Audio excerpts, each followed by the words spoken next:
Good evening. It's the World Series, Game 7, bottom of the ninth, and there's 2 outs. The bases are loaded, and you're down by 3 runs. What are you going to do? A home run wins the game, while an out will lose it for your whole team. You have 2 choices. You can either sit or you can hit. You could, even if you fail, walk away feeling pretty brave, or your team could win, but someone else could get the big hit, and you could feel like a coward. Now think about this. You're at school or you're at work, and the opportunity to speak to someone about God comes up. You have 2 choices. You can talk or you can walk. You can, again, walk away feeling very brave and have helped someone else, or you can feel like a coward. Tonight I'd like to talk about 3 ways that we can help make evangelism easier for us and to reach more souls. The first way is to trust your talent. We all have talents, well, whether it's speaking to a big group or just working one-on-one with someone. We all have ways that we can evangelize more effectively. In Matthew 25, it says, starting in verse 14, "For it will be like a man going on a journey who called his servants and entrusted to them his property. To one he gave 5 talents, to another 2, to another 1, to each according to his ability. Then he went away.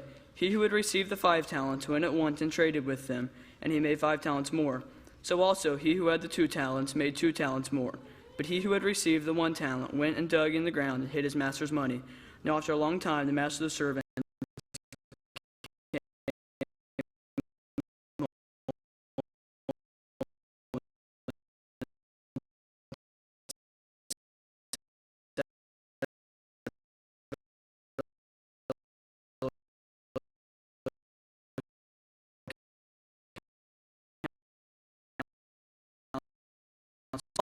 Or if you're not good with groups, but you like to speak one-on-one with someone and you're very friendly, you can do a one-on-one Bible study and bring a soul to Christ.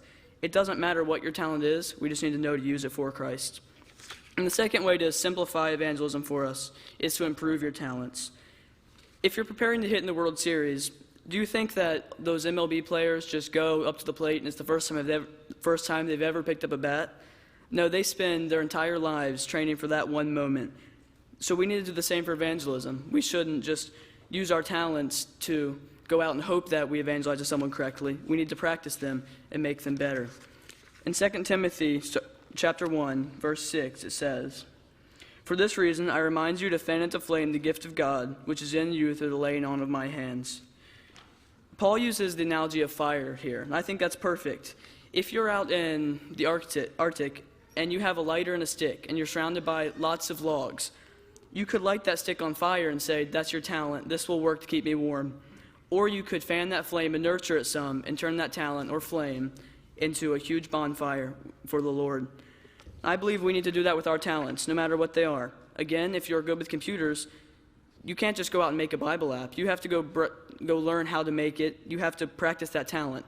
Or if you're a preacher and you're going to deliver a sermon, you have to refresh on those few Bible verses that you've chosen. There's always some way to improve our talents, and I encourage you to do it for God.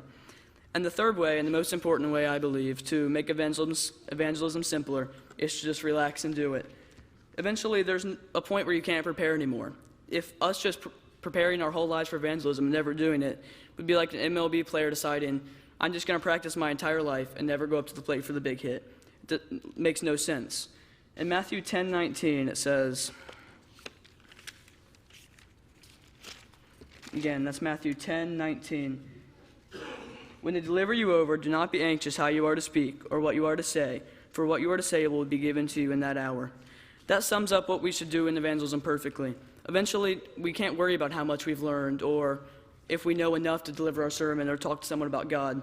We just have to trust that God will do it for us. And it's not just, like this verse says, that he'll give us the words. He'll give us whatever we need to evangelize to that person effectively in the way that they need to be reached. Evangelism can seem very tough, but I believe that if we pinpoint what talents work best for us for evangelism and make those talents much more effective by practicing and asking God for help, and finally, if we let him take control and give us the words to say, I believe we all will be much better off. If you would like help evangelizing, or if you'd like the prayers of the church, or if you need to be baptized tonight so you can start bringing souls to the Lord, please come forward as we stand and sing.